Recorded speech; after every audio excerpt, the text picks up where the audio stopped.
live over here. Check YouTube. Right?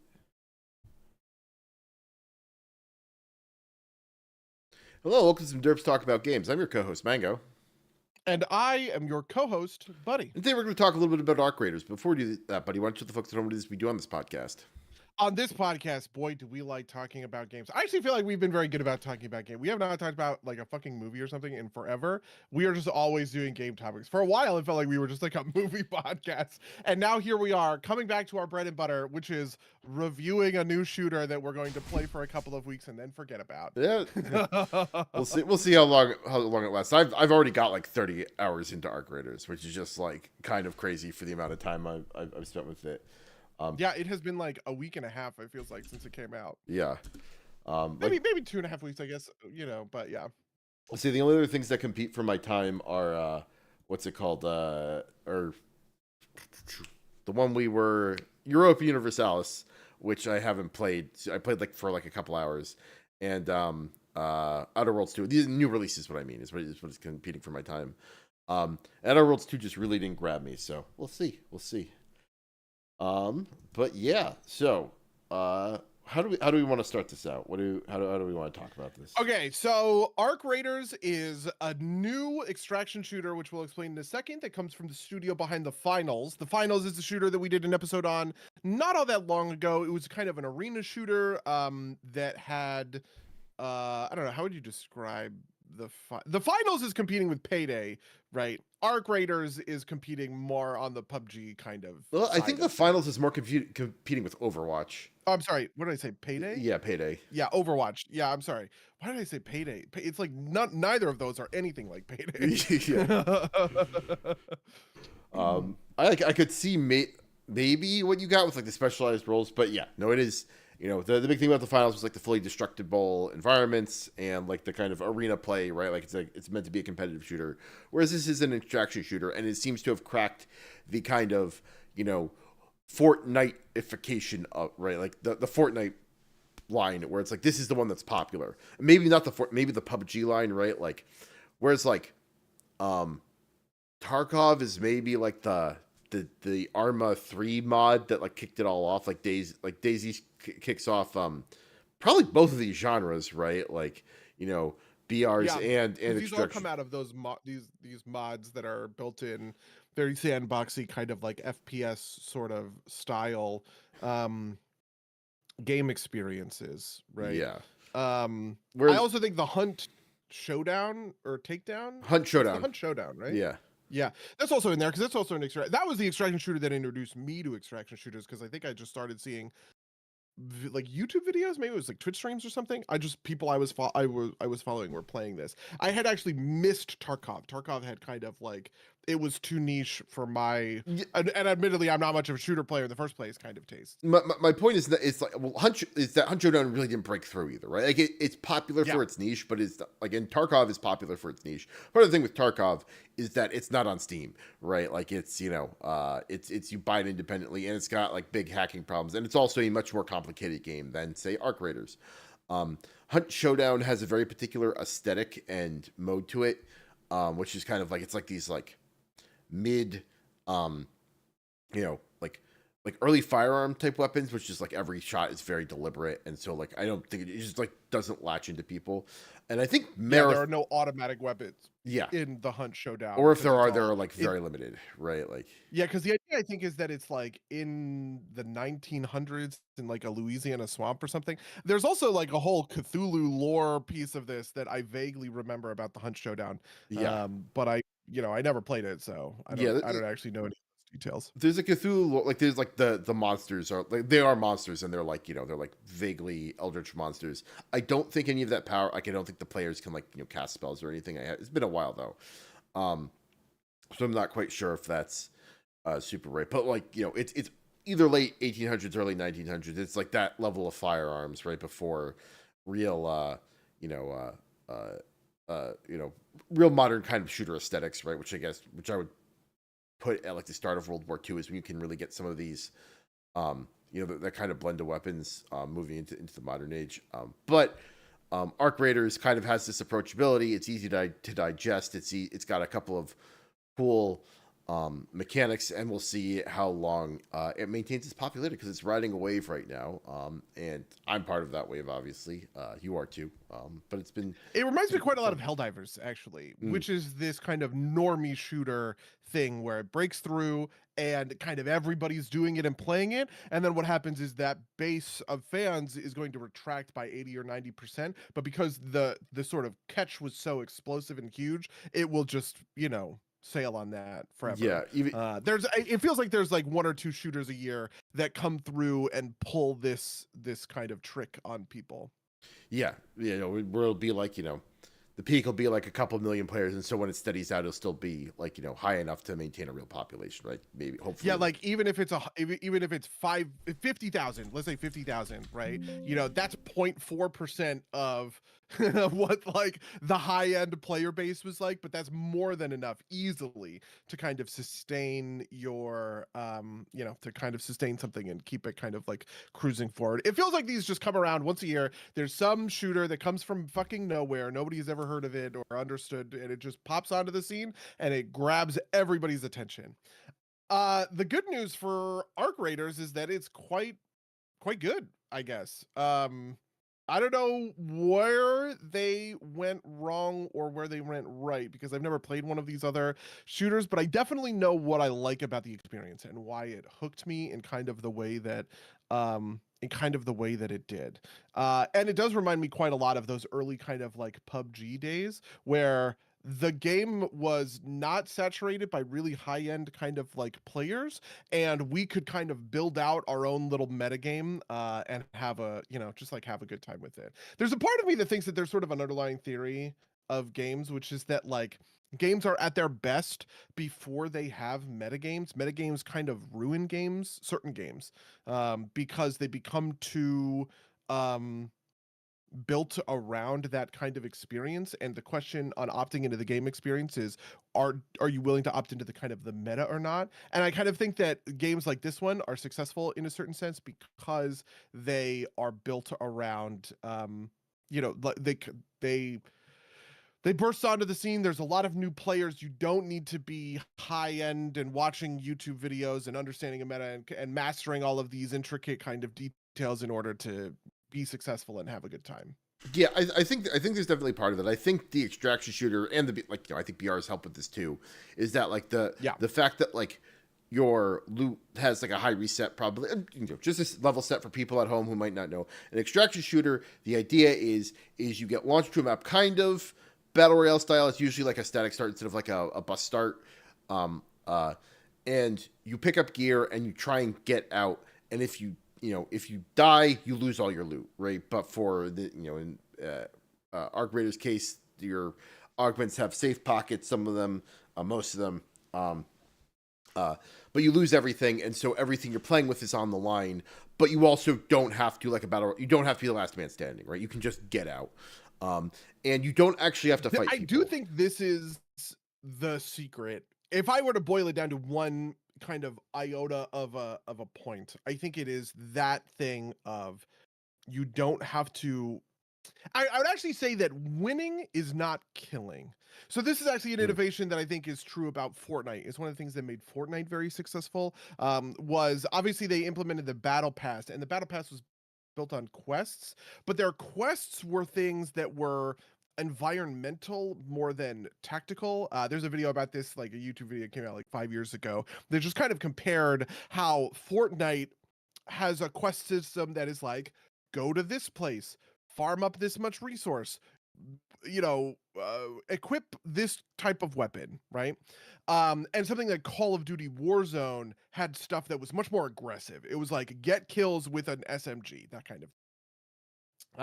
And one of the differences that it forms between those two experiences, Warzone and Fortnite, is that in Fortnite, you could be a player who just kind of shows up, farms some resources at a gas station, complete your quest. Even if you die without killing anybody, you have like progressed some amount, right? And death is painless, right? As soon as you die, you can just zoop right back into the experience. You get a bunch of experience. Your experience ticker goes up for a bunch of kind of things. The thing that Arc Raiders does that feels like an evolution on that formula is it sort of defines success by escape, right? Extract. Once once you extract, you win. You get a bunch of cool stuff and extract without shooting a fucking bullet. Well, congratulations, you just got a bunch of good stuff. You don't have to kill anybody in order to be successful at Arc Raiders, in order to feel like you're winning. And that to me feels like a deep innovation in a genre that is nominally about killing people, right? And the feel bads that come with the zero sum game of, in order for me to feel good about killing you, I have to kill you, and that sucks for you. Yeah, no, and I don't. This is not a unique innovation to Arc Raiders, right? This is how extraction shooters in general work. Sure. But I like the part of it that I think part of it that also helps is that there are bigger stakes. Like death is not painless in Arc Raiders, right? Like you lose what you've got carrying on you, even if you're running a free loadout, right? Like everything you've gathered up to that point, you spent the past 10 minutes gathering stuff. You're looking to get out. If you lose that, you still lose that, right? Like you don't. It's still painful, in a much more painful way than say a battle royale is, right? Like the battle royales. I think to your point, at some point, once the meta more evolves, it's like you crave kind of more action and excitement, so you start dropping hot, and you just like let yourself die if that's the way it goes, right? It's like I'll drop hot. If I survive that, I'll be pretty kitted out, and I'll be good to tackle the rest of the round, as opposed to like what we That usually very much became our like pathways, it feels like. Well, because in the beginning we were like, okay, we will dick around the map for 30 minutes, like get on a boat and like, approach the final circle and try and like get the drop on the last team, right?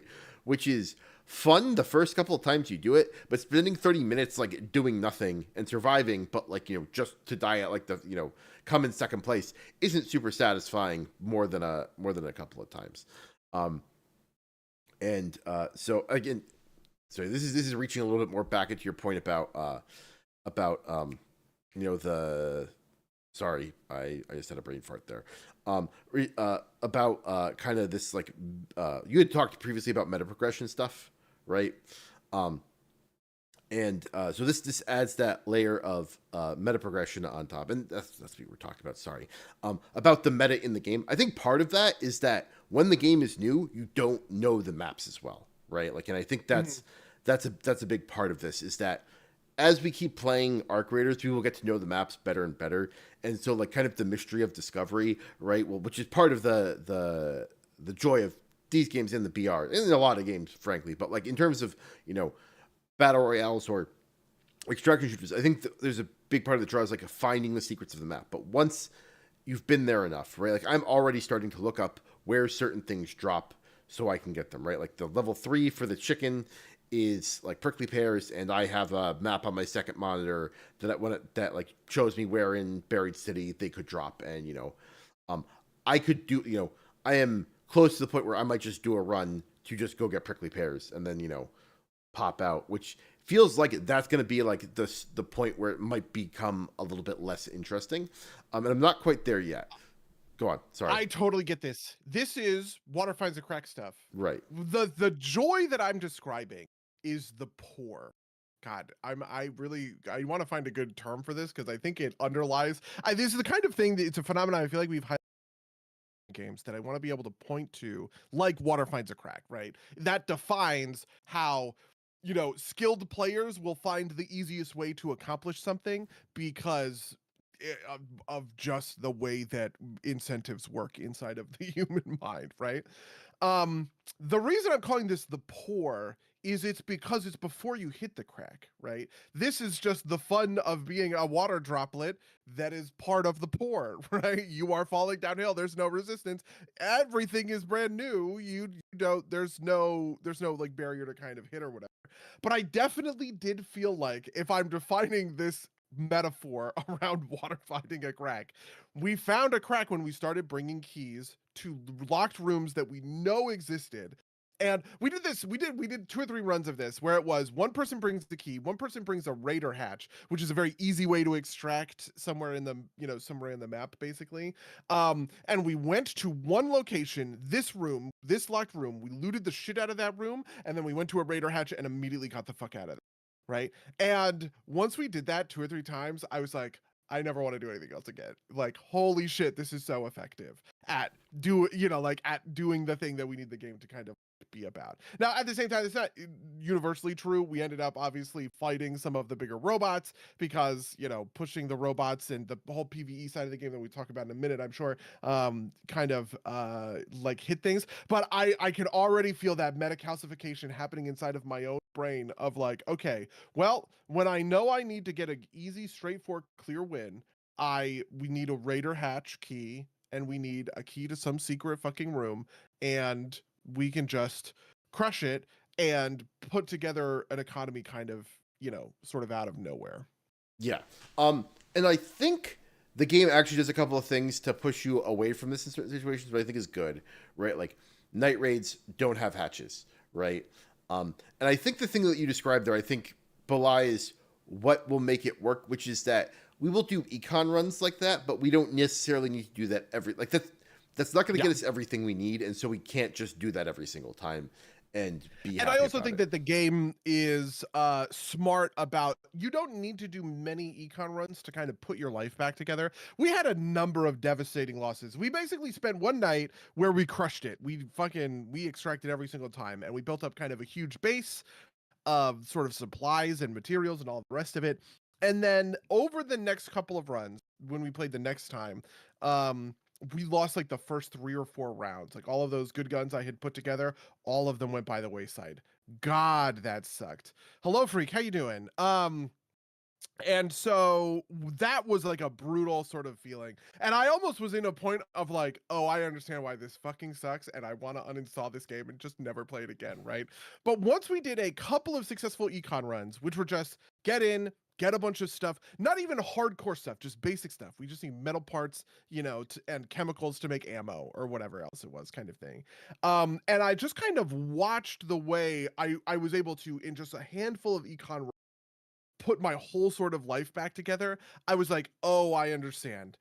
Like easy come, easy go is how it sort of feels. And when you have the easy come side of things, it makes it easy to sort of do a locked room sort of strat in order to get things together, and then go, okay, well, we built up this big backlog. Let's just like go fuck around with some big arc, and we're probably gonna die and lose stuff, and we absolutely did. We died, we lost everything, right? Like, but just to kind of see what it's like to push at the boundaries of what the game experience has to offer. Yeah, and you can get you won't necessarily get yourself back to like full high tier gear, but you'll get yourself moderately up there, right? Like you'll have like a Pharaoh and a Stitcher, which is kind of all you really need to kind of like start the loop again, right?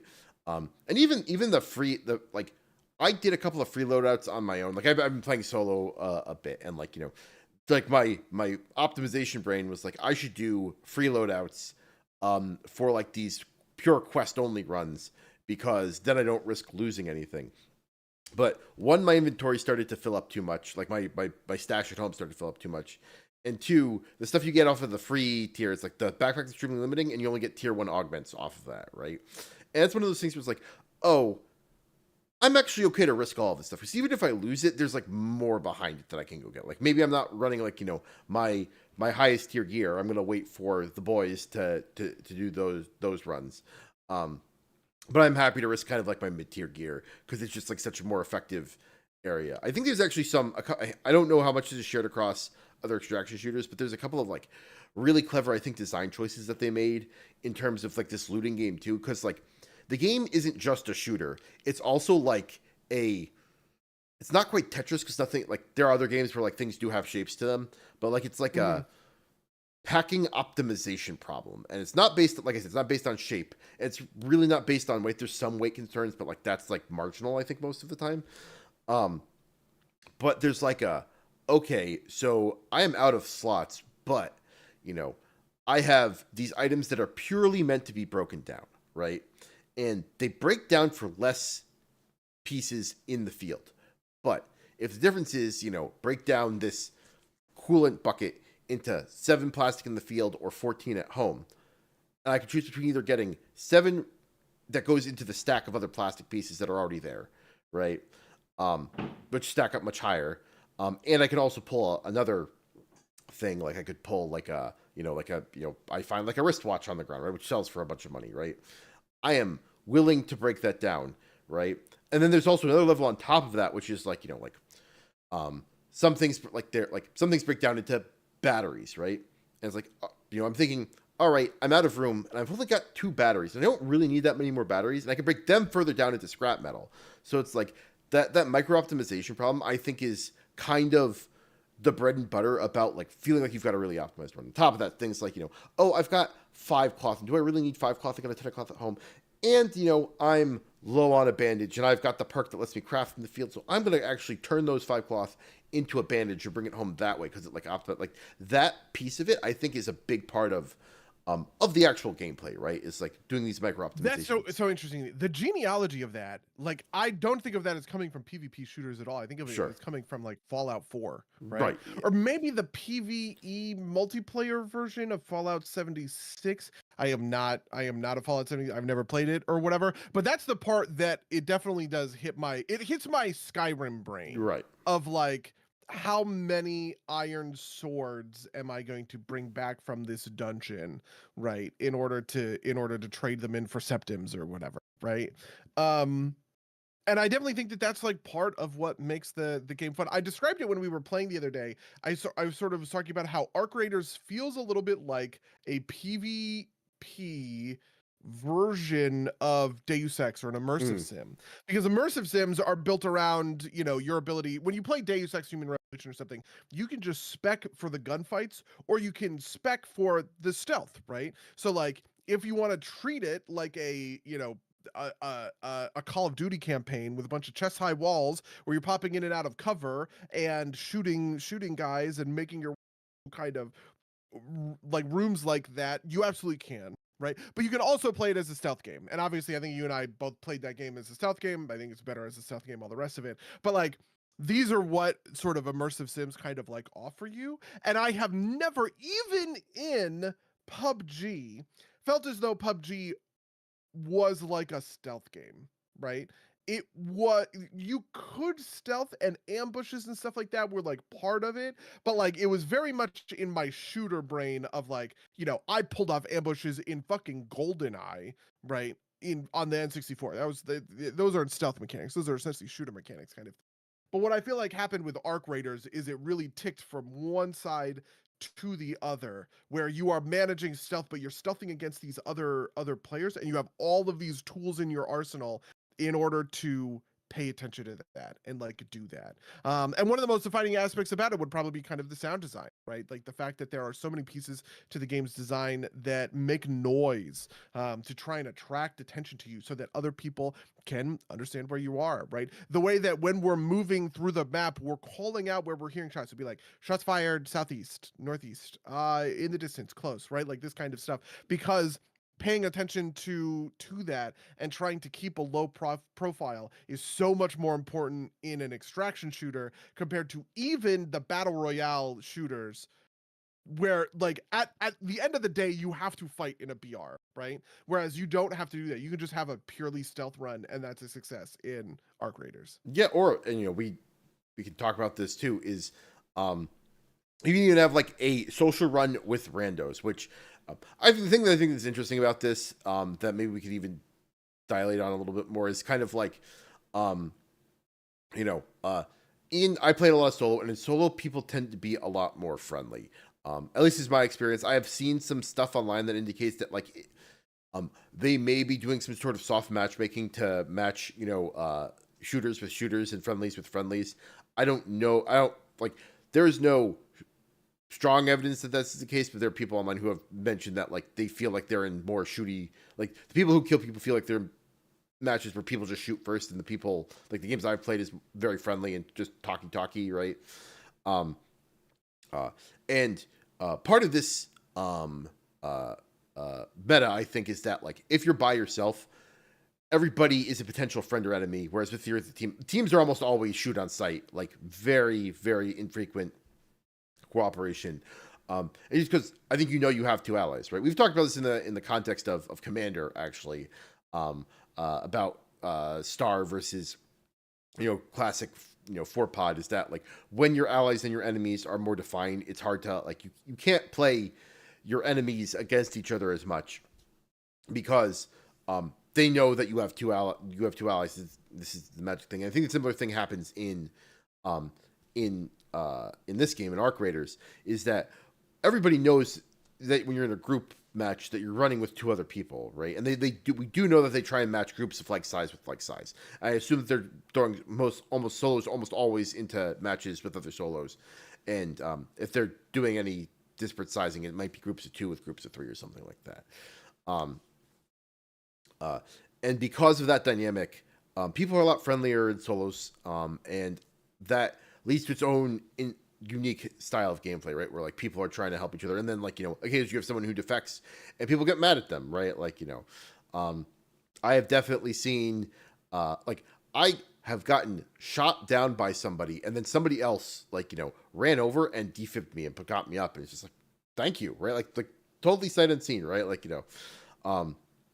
and people will like vaguely like it's hard to do because people aren't usually grouped too much, but they do enforce this kind of social contract, right? Like if you randomly shoot somebody that you're talking to, then people will be like, hey, fuck you, and and go and attack the third person together, and like trying to hold to like you can't defect here, which is its own interesting sociological experiment. The ethics of this are so deeply fascinating in a weird way, because maybe I kind of have I sort of have a low opinion of sort of human nature in a way. So for instance, the commander analogy is pretty apt. Longtime listeners of the podcast will maybe remember some stories I told about a couple of months ago where Josh, friend of the cast Josh, made a deal with me in Commander and then broke it, right? I would argue he broke it. He obviously argued that he wouldn't. We could talk about the specifics of the kind of case. And I basically punished him for this relentlessly. Anytime I ever was declaring an attack against an unforced kind of opponent, I always targeted Josh, because in my mind, Josh was a liar, right? Like Josh was a deal breaker. Josh was somebody who made a deal and then reneged on it. And the only option you have in a sort of long-term relationship with people with whom you are playing this kind of game is to punish that sort of behavior obsessively, because otherwise then the deal-making process in politics just kind of like falls apart, right? It's honestly gotten so bad where I find myself punishing, even though I have officially forgiven Josh because I had an amazing one-up on him, a couple of weeks ago or whatever, and I was like, okay, we're done. I promise I'm no longer gonna like go after you for this. I still find myself hitting him first out of weird reflex, because for months on end I was doing this thing because I felt like it was so kind of important. In game theory terms, we call this a repeated game, right? Like, I mean, it is, right? Like, this is like the classic prisoner's dilemma, right? Like, how you act if you're going to be playing the game over and over again, like, adjusts your behavior, which is interesting here because, like, theoretically, there is no repeated game, right? If there's no guarantee, there's no even likelihood that I will ever see any of these people in the game. But this is like we live in a society level take, right? Like, it's like, if you defect and other people start defecting, then the game becomes much less friendly to people who are trying to get along, which maybe is why it wouldn't surprise me if like they're trying to do some soft matching of friendly people with friendly people. Yeah, I mean, there's a weird thing about sort of consequentialist sort of ethics versus maybe we would call categorical ethics, or like Kantian ethics, right? So Kant would essentially say that you ought to do the right thing even if nobody like notices, or an easy one is, are you mean to ChatGPT? This is like a simple, straightforward thing that you could use to test Kantian ethics for somebody. The robot is not a person. ChatGPT is it doesn't have feelings, right? It doesn't care. If you want to write your prompts to ChatGPT saying, hey, fucker, you stupid piece of shit who I fucking hate, right? You absolutely can. And ChatGPT is just going to roll over and take it because whatever, it's programmed to do that kind of thing, right? But someone who is a follower of Kantian ethics would say, even in a case where it doesn't matter, actually, technically, Kant would say, especially in a case where it doesn't matter, you ought to do the right thing because what matters is, the categorical kind of imperative. Whereas a consequentialist would say, who the fuck cares, right? The reason that you are not mean to people is because there is someone on the receiving end who is going to feel bad about it, and you ought to feel bad about them feeling bad. And from a consequentialist perspective, you can be mean to ChatGPT all you want. It doesn't matter. Who cares, right? It will never matter ever in the world.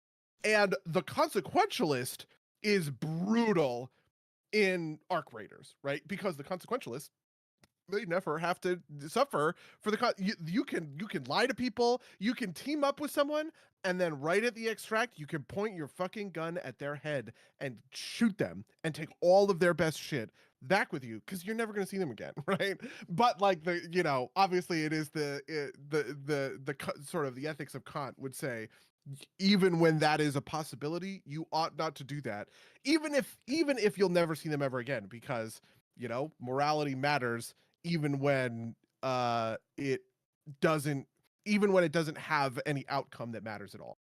Yeah, no, I'm sure. That absolutely makes sense. But it is interesting to see it because, like, I think there are many people who describe themselves as consequentialists, and like you can also wrap a consequentialist wrap around a lot of these things, right? The reason you're not mean to ChatGPT is because maybe in the future ChatGPT achieves sentience and remembers that you called him like a pig fucker and decides to, like, put you in the in a recreation of "I have no mouth and I must scream," right? Or like the perhaps more less science fiction version of this is like you are nice to ChatGPT because if you are mean to ChatGPT, it is bad for your own self because you will build out yourself as the type of person who is mean arbitrarily, and that is bad for your own soul insofar as or something that is soul-like insofar as you believe in that kind of thing. Yeah, this is definitely one of the other arguments that Kant makes, which is to say it's kind of the abyss stares back into you sort of thing. If you are mean to ChatGPT,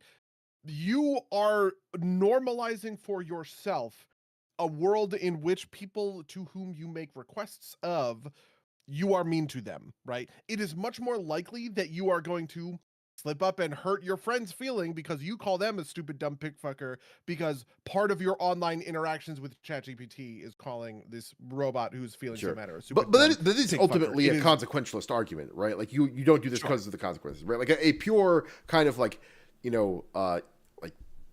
non-consequentialist ethic, right? Which could be the categorical imperative. It could be like a deontological thing where it's like God has decreed it so, right? Like theoretically exists outside of all of that, right? It's like you don't do it because the morality system you're engaging in says that it's wrong, and the consequence, there don't need to be consequences to back it up. But this is down a weird rabbit hole. The interesting part is that despite all of that, people are still nice to each other in solos and arc raiders, right? Like people will help each other, and I feel like it's one of those things where it's like a lot of we like to think it's like high-minded ethics, and what it really is just kind of like gut human instinct, which is like, I heard someone's voice, I don't want to shoot the person with the voice, right? I definitely think that I think that's true even on the philosophical level, right? Like nobody is a true consequentialist. We could all describe situations where Immanuel Kant himself would gun down baby Hitler to prevent the Holocaust or whatever, right? Whereas an absolute deontologist or whatever would or no, I guess I'm describing this. Whatever. And where the opposite is true, right? Everybody exists somewhere on these lines, and we are all willing to sort of accept one version of events, just depending on the circumstances of the context of our behavior. I don't think anybody is like end of the line, fully 1000% philosophically consistent with any of this kind of thing. But I definitely think that when it comes to games like Arc Raiders, especially a game where you can just get on voice chat, like prox chat with somebody and go, hey, don't shoot, right? It does. I just think a lizard brain thing does happen. Where when I see somebody and they're really far out, I'm actually pretty happy to take pot shots at people when they're out in the distance. A lot of the time, kind of as like just who cares? There's no gods. So what? They kill me. That's fine. You know what I mean? Also, a lot of times, because I'm only ever playing with like you and Monik, having the boys, like having the backup, specifically Monik, who's very good at these kinds of games, feels, makes me feel more powerful than I kind of want to be, versus a world where, I'm just a small bean. Okay. Yeah. No. Absolutely. And it's funny because I've found that like this speaking test is like if I talk to somebody and they don't respond to me, it's like, oh, that guy's gonna try and kill me, right? Like they're that's not universally true. Like there's some people who just and when I say talk, I don't necessarily mean like voice. Sometimes just like the in-game emotes and stuff, or like like respond to me in a way that shows that they are acknowledging me, like either like a crouch pop or like a hop, right? Like the superfluous one of those. It's like, okay, you have recognized me. We see each other. We're not going to fire at each other. But if they don't respond, it's like, okay, you're a threat. That's it. And I think that's part of the psychology too. I think it is much harder to be the guy that like you say, hey, don't shoot. And you're like, okay, I won't shoot, and then shoots them. I think that's a much harder thing to do, like on a human level, than to just be like, just like not say anything and gun them down, right? Like Yeah, I definitely agree with that. This is like, I mean, obviously this isn't real, but there's that like apocryphal story. Again, this is not real. That like 90% of soldiers in World War II, like GIs and II, intentionally didn't shoot to kill. And again, this is not true. That is a made up sort of statistic, but it ended up informing kind of a whole of sort of thinking around the ethics of warfare, and how we sort of train soldiers to kind of interact with one another. Yeah.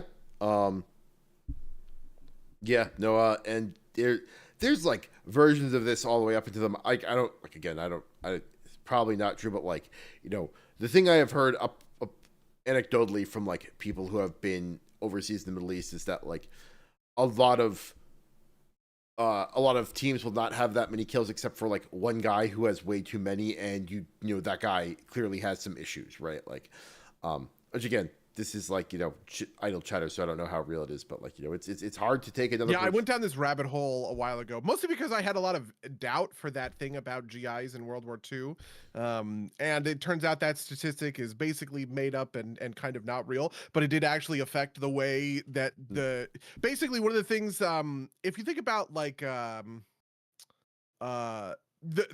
thing that underwrote this, according to all of the research I read about this, is basically that shooting drills were very bad. And so people were just not good at shooting in the first place because the way that they were taught to shoot in basic training just didn't really match up 1-to-1 with the way that like the Battle of the Bulge played out or anything kind of along these sorts of lines. And so shooting drills got much better. But it's actually one of the things that, contributes probably to PTSD in soldiers. Soldiers have a better shoot to kill kind of reflex. And that's probably not great. Anyway, this is all talking about philosophical rabbit holes. Yeah, no, I mean there's like there is a whole thing here about like how much of like there was a lot of PTSD in both of the world wars, right? But like how much is this amplified by like how justified you feel your military action is, right? Like World War I was kind of like pointless martyrdom of like weird interconnecting alliances, and like the last pre-modern warfare of like people lining up and shooting at each other type of deal. Whereas now you're talking my language because Europa Universalis just came out, and we could. No, I'm just kidding. We're talking about Opera Graders, not EU5. Yeah, but the point being is like if you don't like if Vietnam or like the war in the Middle East, if you're not confident that the thing you're doing is good, unlike World War II, which is kind of like the last unambiguously kind of like a moral war is what I will say.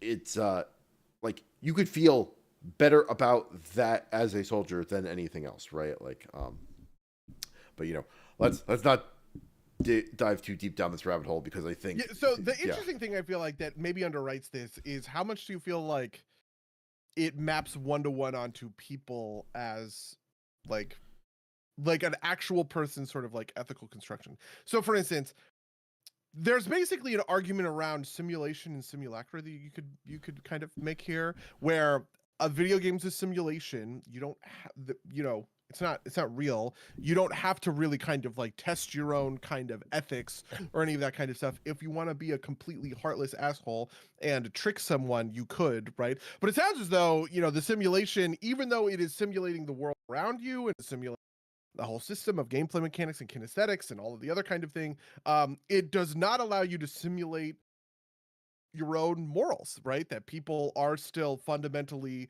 I don't know, weirdly kind of like empathetic with one another, which I do find pretty compelling. Yeah, I mean, so I definitely think that's part of it, right? I also think there's part of it that is kind of like it is like you might not win the fight, right? Like, Yeah. and you don't necessarily know what they're holding, right? Like, you could shoot someone and they could just have nothing worth taking, and you took a bunch of damage for no reason at all. And, and I think this is actually, to get back to the core mechanics of the game, something that works really well for it is you're usually not on a run just to kind of do the core loop, right? You're doing something. Either you've got a key that you're pursuing the loot from, or you're doing a quest, or you're looking for specific mats to upgrade one of your things or like turn in for another thing. And in those cases, that secondary goal is not helped like there's by shooting other people. There's like very few like very occasionally I will get a get 10 battle pass bucks for shooting raiders with X type of ammo, right? But those are extremely rare, and those are like the only thing that drive you to actually shoot other players. Everything else is just kind of like, loot a courier, or uh drop off this thing, or like I said, doing prickly pear. Like when I'm looking to pick up prickly pears, right? Like fighting people, like the chance that any particular person I'm fighting that has prickly pear on them is like near zero. And if they do, it might be in their safe pocket. And so if I'm doing prickly pears, I'm incentivized to just kind of like be nice to people, right? Like, if I see them take down a Rocketeer, maybe I'm incentivized to try and take them out to kind of like get their sweet Rocketeer loot. But like, am I willing? Like, has playing the rest of the game the way I have really incentivized that? I mean, and it happens sometimes, right? Like I have killed people in solos. Sometimes I'm provoked. And sometimes I Have feel. you ever ambushed somebody? Have you ever just popped out? You watch somebody like a firefight happen, and you see that one guy took a lot of damage, and you just line up the iron sights on your Pharaoh, and you're just like, I'm sorry, and take him out so that you can finish him off. I have not. I did the thing that happened to me once is that somebody ran past me on the road, and they didn't say anything, and I just kind of like instinctively shot them and like gunned them down, and it worked out, right? They had a bunch of great stuff on them, right?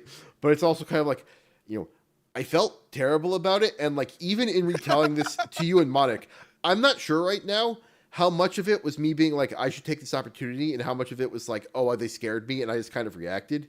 Because I don't know if I want to admit to myself that I shot them just because I could, right? Like, I think it's a third answer, which is they walked right past you and they didn't say fucking hello. How rude. Okay, we have to enforce some ethics. I'm sorry, some etiquette in Arc Raiders.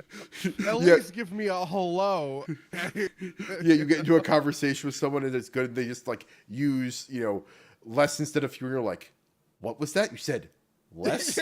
I'm sorry, you're whatting at the bit? Okay? That's, now you're talking my language. I would fucking murder someone over saying chopping at the bit.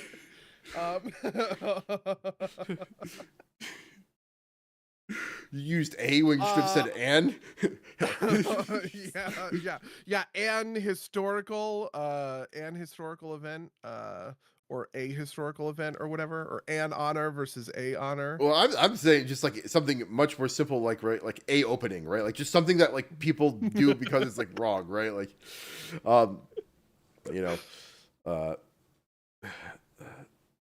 Anyway, let's talk about the PvE side of things, because I do think that it matters quite a lot. So in PvE, there are these robots. They are the Arc robots. It's kind of the whole backstory for this thing in our post-apocalyptic future, where we're playing Fallout scavengers or whatever else. There are these like Amazon drones that shoot you from the sky. I think of them as Amazon drones. I don't know why. They just look like a drone that I would buy on Amazon for like 75.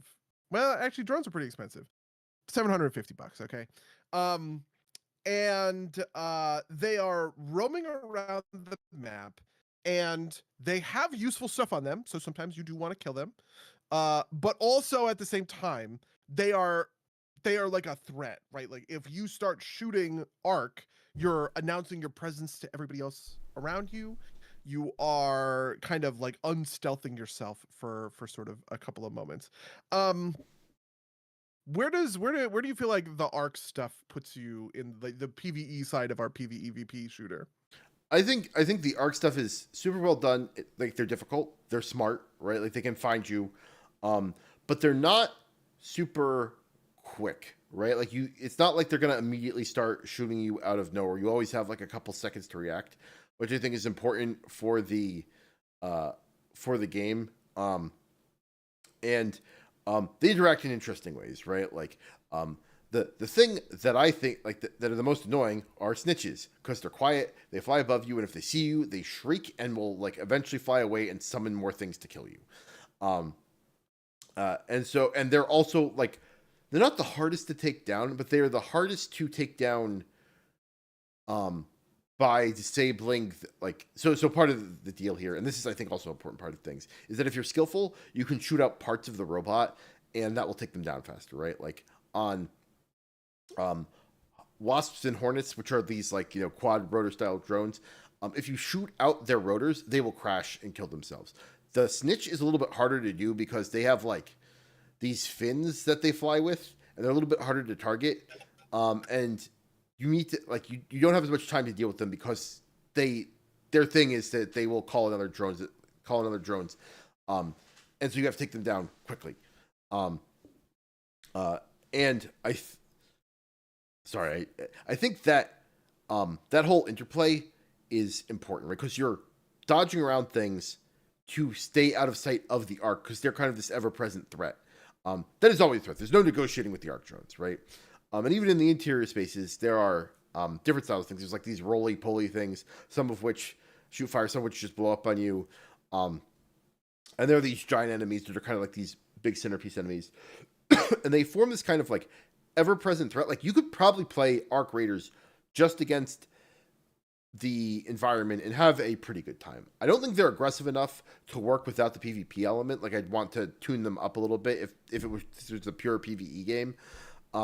But I think their presence and threat, and their ability to like call in more things is really key to this. And like I said, I think the most important thing is that the AI is pretty good, and it will like target you and fight you and like find you, right? Like the Hornets will follow you for a while and will like have and will like find windows to shoot you through if you're inside of a building, that kind of thing, which I think is super important. I love that. I think that really makes a sort of like a neat dynamic where you can't just drop aggro, which is always like it's always my first sort of thought when it's come to these. But we've had firefights that are materially changed because there was one where we were fighting kind of in this long hallway, and all of the fighting attracted the attention of a hornet, and I ended up kind of splitting off to deal with this hornet that was shooting us in the back, which like split our party, and it ended up kind of like unraveling the whole situation, right? Like we just kind of collapsed under the pressure of being attacked on both kind of fronts. But like that extra dynamic, I think, is just really cool and really cool and compelling. There's like a secret third level that I want to get to, but I don't want to like quite get there yet. But I do just want to like put a pin in sort of this like the ability for Arc to listen to you fighting other players and come in and get involved is a really kind of core part of that experience, I think, for me. And I also love that it gives you like a combat focused objective where it's just you're farming power cells, right? You're farming arc power cells to make shield rechargers.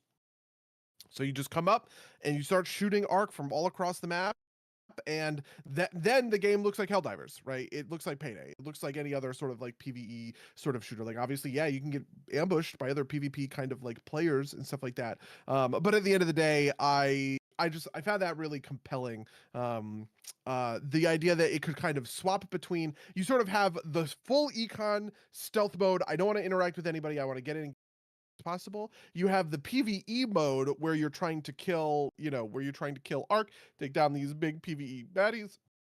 And then you have like a more hardcore PvP mode where you and the boys are kitted up and you're ready to just start fights with the first team that you see. Yeah, and try maybe, or you're ready to like hunt them, and like they take down the bastion, and then in the wake of that, you shoot them in the head, and you take all their stuff. You take that kind of thing. Yeah. Unfortunately, the PvP stuff is the stuff that I'm worst at. So yeah, I feel like I am very bad at It reminds me of PUBG, where I always felt like I was dog shit at PUBG, just because I feel like I'm pretty good at close range fights. There's actually one time where I picked up an what's the shotgun? I was using a shotgun for a little Il bit, and that Toro. actually felt very natural. Yeah. Where we were fighting in pretty close quarters with people, and I was getting off, kind of like pop shots with a shotgun in close range, and that felt good. But otherwise, I always feel I don't have the aim for, these kind of mid to long range sorts of engagements where like I'm staring off at you 100 yards down the line and trying to like, click the pixel when you pop over the edge.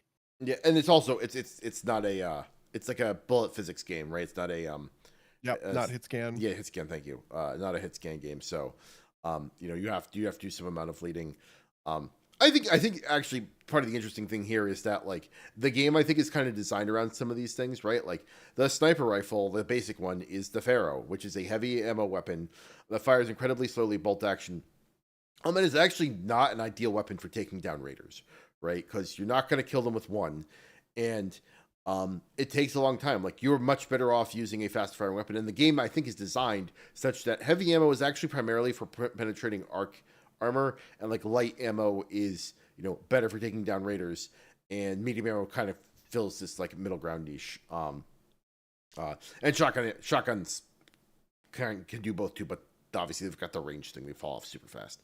I think that's like a super interesting dynamic, right? Like I think that like we've got into like it was a thing to learn that like, oh, I actually can't really take down a snitch with my stitcher, right? Like I really need something, either at least a rattler to do that, right? Um uh and likewise, it is not like, the anvil is a great gun and you can pretty effectively PvP with it, but it's actually probably not as good as running with like, like a faster firing weapon, right? An SMG or an assault rifle of some sort. I think that's an important dynamic for the game, is that like your two weapon slots are often split between either like the way I think of it is either you've got your raider weapon and your arc weapon, um, or you've got kind of like your generalist weapon and your specialist weapon. Like my generalist weapon is like usually like a medium ammo assault rifle of some sort. My specialist weapon is like a hairpin for taking out cameras, or like a shotgun for dealing with close up stuff, that kind of thing. Yeah, I totally get that. Yeah. I also think that the arc baddies have a variety in them that's pretty good for some of this stuff. So there are, fireballs and pops, which are just like little rollers that run around the ground. They ticks are like this. They hide in buildings and they're small and they're nimble. And they're mostly just there to kind of like you know, you're never gonna die to a tick, I feel like, right? Tick But definitely they not. are there to, they are there to drain your resources, to make you have to bandage up, to use a shield recharger because it gets too close and you didn't notice it, like those kinds of things. And I think of all of that as being actually pretty cool and pretty clever. Because it does make the game more dynamic than just taking a look at, oh, all of these are searched, there's a team nearby, right? Versus all of it is empty. We have free reign. Let's get in, get out. Yeah, no, I agree. Um, there's also it's also fun just because like they've done some creative stuff with some of the more advanced enemies, right? Like there's like the big set piece ones are like the Leaper, the Bastion, the Rocketeer. These are big robots that you can't easily take. Like you have to kit for it, or you have to cooperate with like as a 3-man team with just guns. It would be hard, if not impossible, to take down one of these big boys. You need to be kitted for it, just straight out. And That I think adds another layer to it. And you need those materials at some point for later upgrades and whatnot. You need to take these things down, for the better loot. And there's even interesting things like there's these things called cent- surveyors, arc surveyors, which are these like balls that are like extremely tough. They don't really attack you, but like they're a big loot pinata, right? But they can run away. They're like treasure goblins almost. In that like you have to chase them for a bit sometimes if you can't take them out super quickly, and if you don't, then then it's probably gonna roll to another arc, and you're gonna have to deal with like a hornet because they're loud too, right? Like that kind of thing. I think all of this just kind of like the game works because the PvE is so varied and so interesting.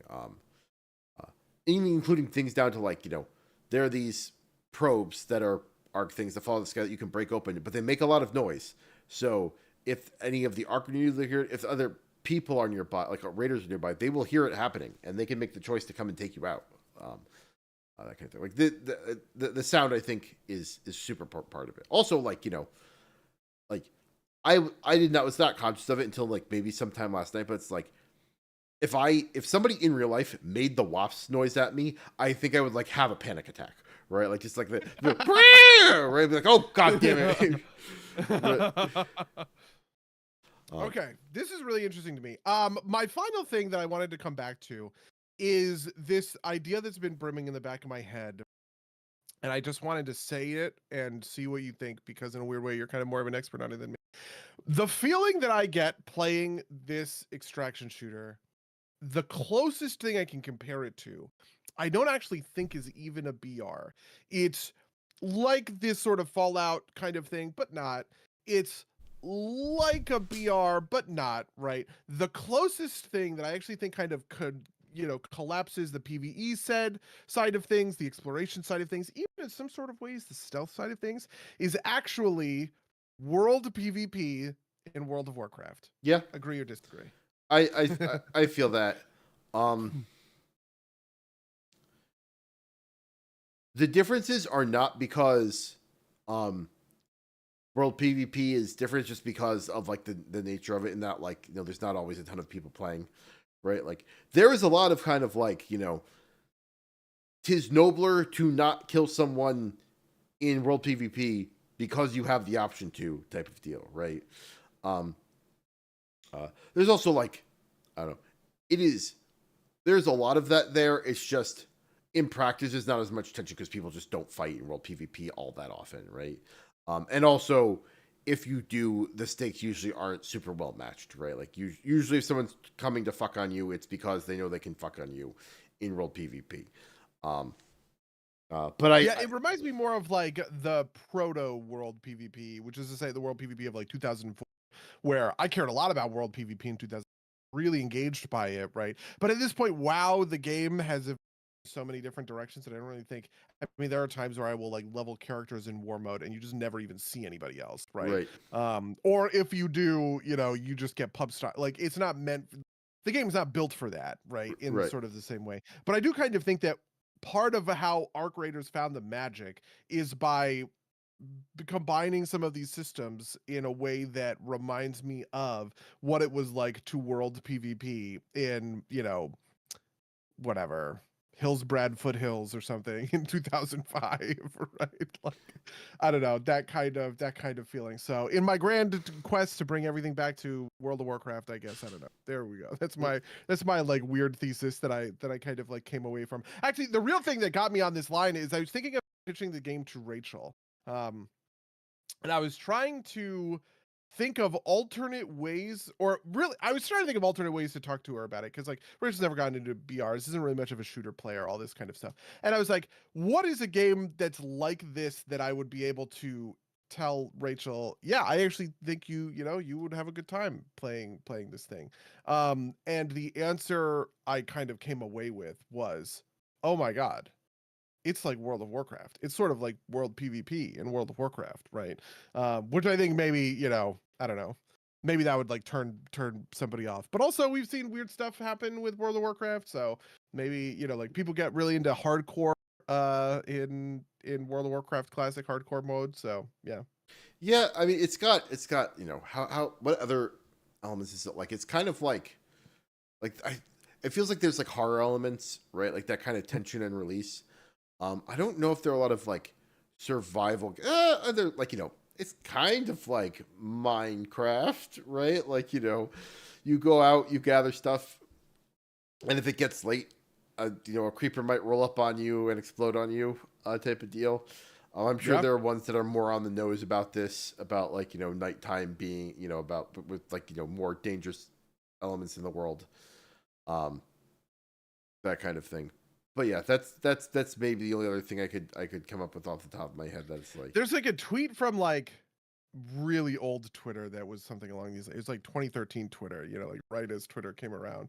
That was something like all games are either Minecraft likes or I think it was Football Manager. Like all games are either Minecraft or you know, it was like tongue in cheek, but it sort of actually is kind of prophetic however many years later to describe sort of like how so many games just kind of became survival crafty, you know, like this just ended up taking over so many, bleeding into so many different kind of experiences.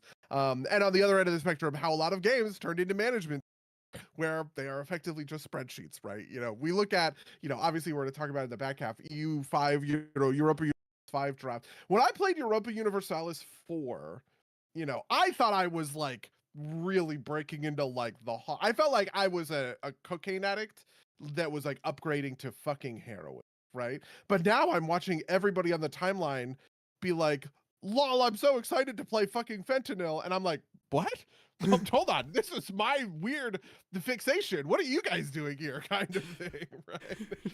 And I don't know. I think it's just because, listen, if there's roguelitification and Souls-likeification, maybe there is Minecraftification, okay? And I guess I don't want I think you could apply both roguelitification and Souls-likeification to this game, right? Like that's fair, yeah. you know, like I think the roguelitification thing's a little bit obvious, right? Like, you know, it's not full resets every run, but like you can get like, you know, reset every, you know, or potentially get like knocked down pretty hard every run.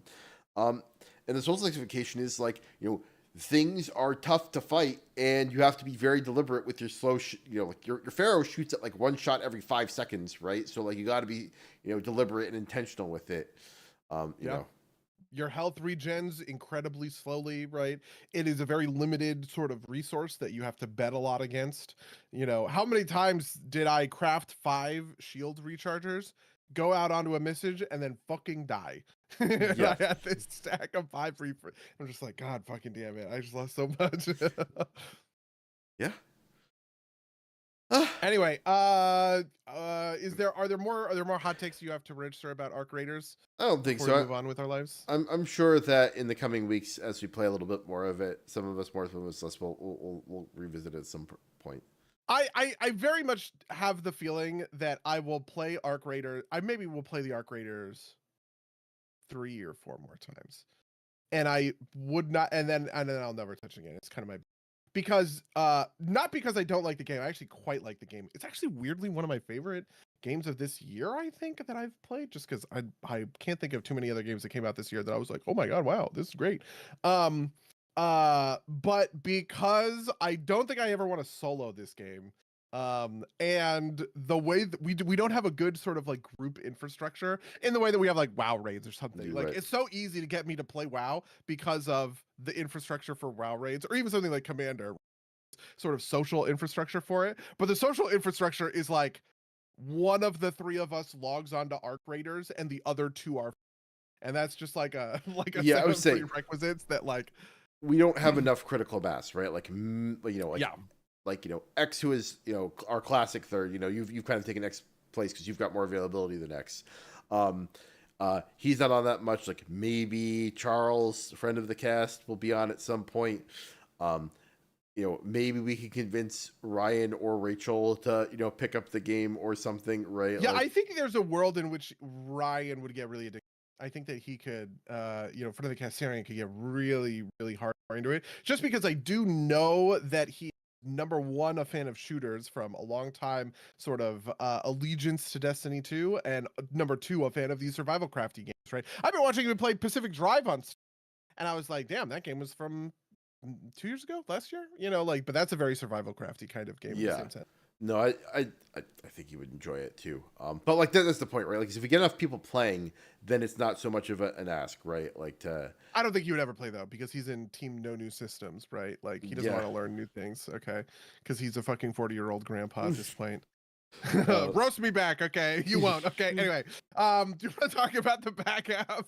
Sure, Leo. Let's move into the back half. All right. The obvious one is that Europa Universe 5 came out. I have been quietly looking forward to this. I don't think have I ever even talked about it on the podcast? I've been quietly looking forward to this for a long time. My favorite Paradox game for a while was Europa Universalis 4.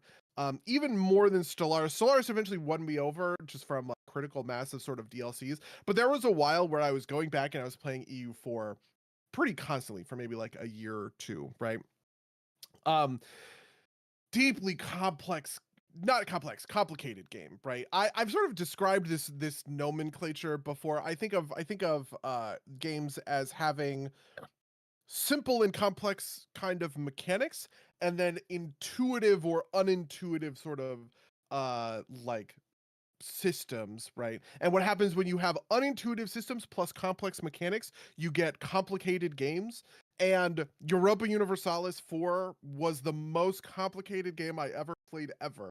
Learning those systems, holy fucking Christ. I still have stuff in my brain about like trade power and the way that I used to like manage like markets and stuff like that. And it's worthless because I'm never gonna play Europa Universalis 4 ever again, right? But and the thing that turned me off about that game is they patched that system out. I spent like hours watching these fucking YouTube videos with like painstaking detail trying to understand why I was Spain. I owned every island in the fucking Caribbean, but the fucking British owned that market instead of me. I couldn't get it. I didn't understand. And I was sitting there and I was just like parsing through so much of this stuff, and I eventually figured it out, and then they changed the way markets work, and I felt so like kind of fairly betrayed. I didn't feel unfairly betrayed. It's not like I was mad at them, right, to patch their game, especially to patch out systems that are fucking kind of dog shit, right? But the fact that I spent so much time learning to do it this way just made me be like, well, I'm not gonna learn to do it the next way. I'll deal with it kind of later. And then I just kind of stopped touching Europa Universalis for like 5 years. I'm curious. Do you remember why the British owned the market and you didn't? It had to do with the way that I was deploying my. So, okay, in Europa Universalis 4, okay, you have another stat which is called trade protection, which I did know about. Trade protection basically is you took a set of ships, like light ships, and you just patrolled them around a bunch of waters. And as long as you had light ships in those waters, you could fill up sort of like a trade kind of protection meter. The thing that I didn't really understand was the way I was playing as Spain at the time, my favorite playthrough for Europa Universalis, was the way in which sort of British. First of all, the British were using this privateer subsystem that I don't think I could explain, and I never really kind of understood. And they did have this sort of hopscotch effect. So they kind of owned a little bit of like Mexico and sort of Louisiana coast. So I had all the islands in the Caribbean, which is in that market, but then you have this kind of New Orleans market that was attached to it, and the power coming down the Mississippi into the New Orleans market into the Caribbean has weight to it.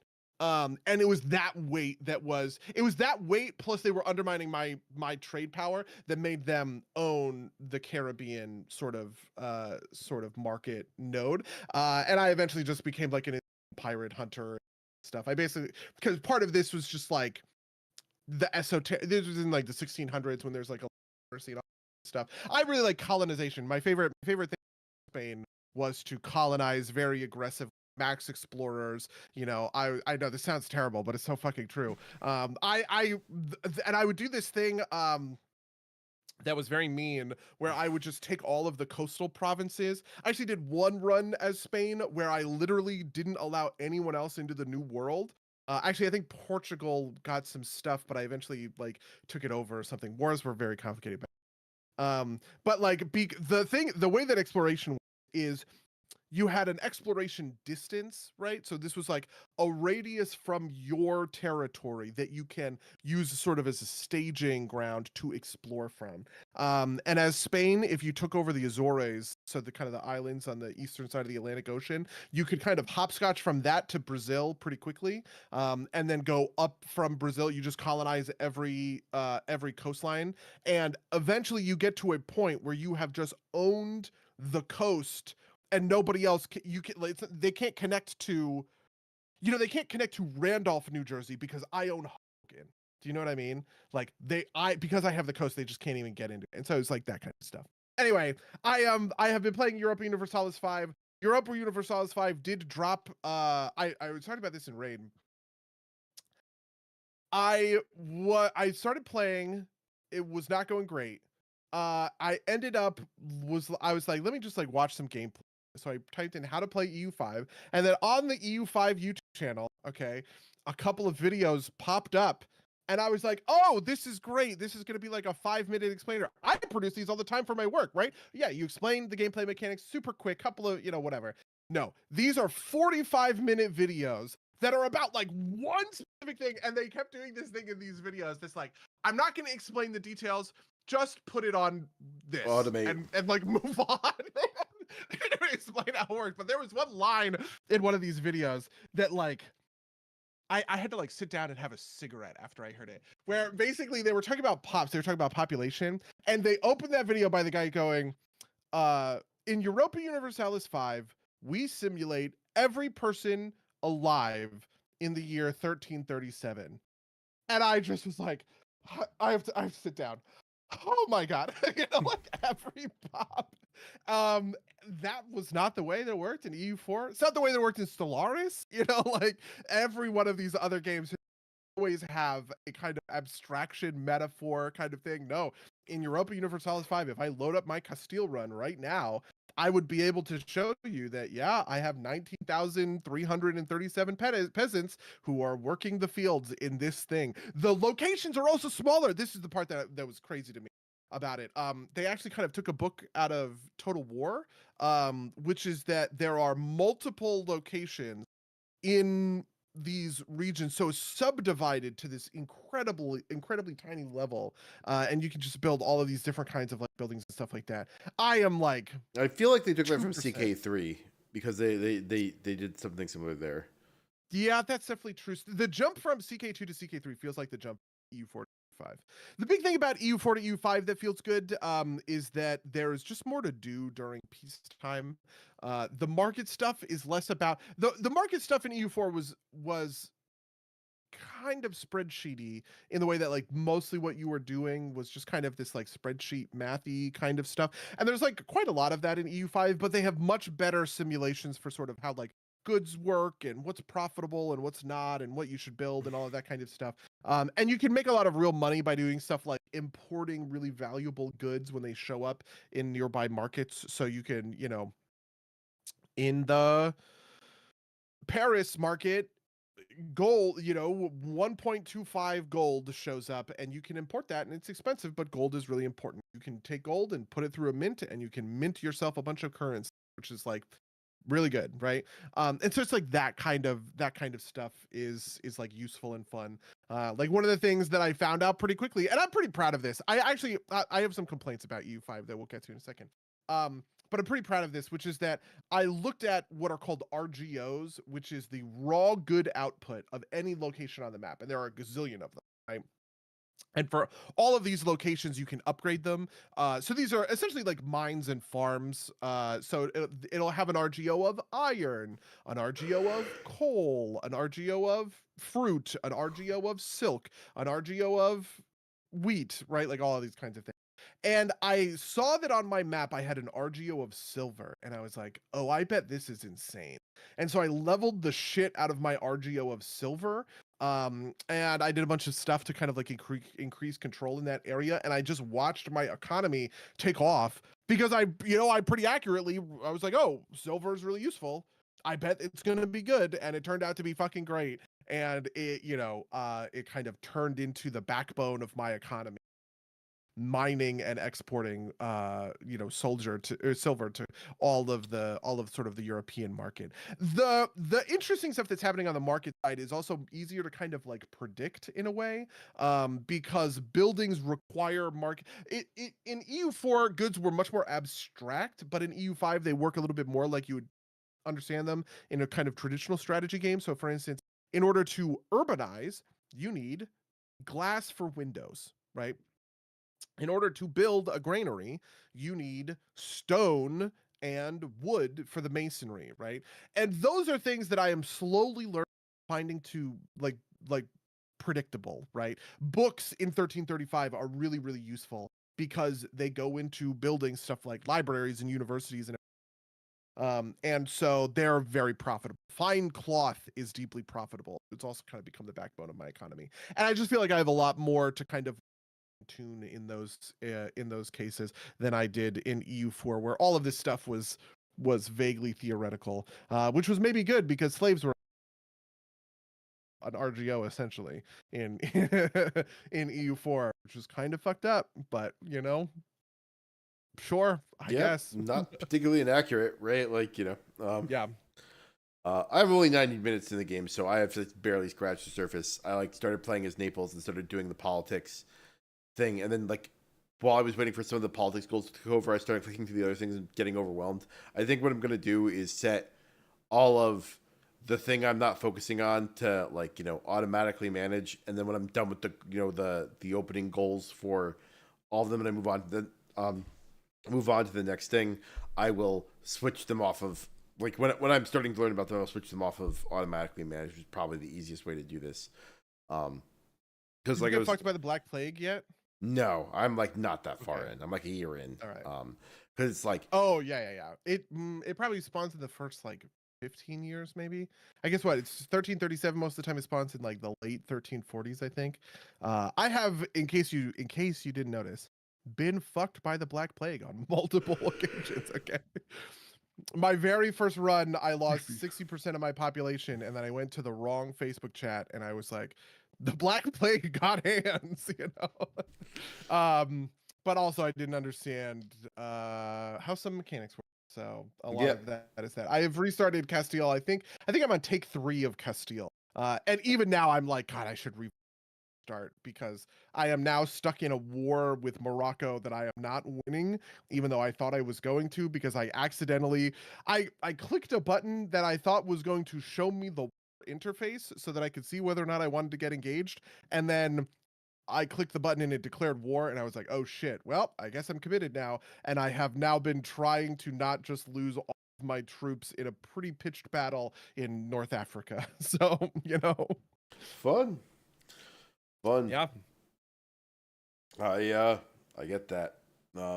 Yeah, no, I'm mostly just figuring out the basic stuff. Like, cause it's like, okay, I am not fully exploiting my resource here, and so I will build buildings, and it's like you don't have enough pops to like actually work this building. It's like, okay, I don't know. And it's like, That's because it has a pop promotion speed, okay, which is how pops move up the estate ladder, and certain things will affect your pop promotion speed. So you should actually try and keep your pops satisfied, which is kind of like happiness in other games, because pop satisfaction directly correlates to pop promotion speed. And also, did you know that libraries will give you pop promotion? And I'm sorry, I've been watching. It didn't even stop with that one YouTube video. I watched an hour and a half of Paradox themselves explaining to these mechanics to me, and now I'm like addicted to all of these YouTube videos that are 8 mechanics that you need to know before you oh, unpause Europa Universalis videos, which I have seen like 9. I is just this keep like watching this them. like Lemonhurst guy or something? Because I saw one of his videos. I wonder if oh Yeah, definitely. I've watched a bunch of his videos. I've watched no, there's a whole sort of like subgenre of these kind of like YouTubers. A lot of them are built on like in the waning days of my Europa Universalis for playing. The Lemon thing that I Cake. think That's really his name. happened to me is I lost my spark for playing because I was no longer I in a weird way was becoming too meta player. As I was coming to understand mechanics, I started getting an understanding of stuff like how to turn Brandenburg into Prussia. And that was in fact my final game that I was like, I'm not going to play Castile. I'm going to play a Central European power. I'm going to, form Germany. That was what I want to do. I'm going to form Germany, uh, see what we can do. And I eventually got into this place where I'm watching someone do a Prussia playthrough and following all of the advice that that person was giving, and basically just like copying their playthrough one to one. And at that point I was like, what am I even doing, right? Like, I'm not even playing the game, I'm just watching someone do it, and then repeating. crudely, crudely finger painting my way along. Like, this is ridiculous. So I'm trying not to let myself fall down that rabbit hole. 5, even though I do want to understand more about how the game works and I don't know, authentically engage with it and its systems. So yeah. Yeah, no, I mean it's a balance, right? You got to figure out the way I like to play CK3 is the real answer here. Is like learn a bunch of stuff and then like pick a stupid thing to do and then like go for it, right? Like like I would like to play as like the Isle of Man and do something there, or like I ran a game where it's like my only goal here is to enact the Danelaw, which is like a decision available to like the Norman conquerors at some point, right?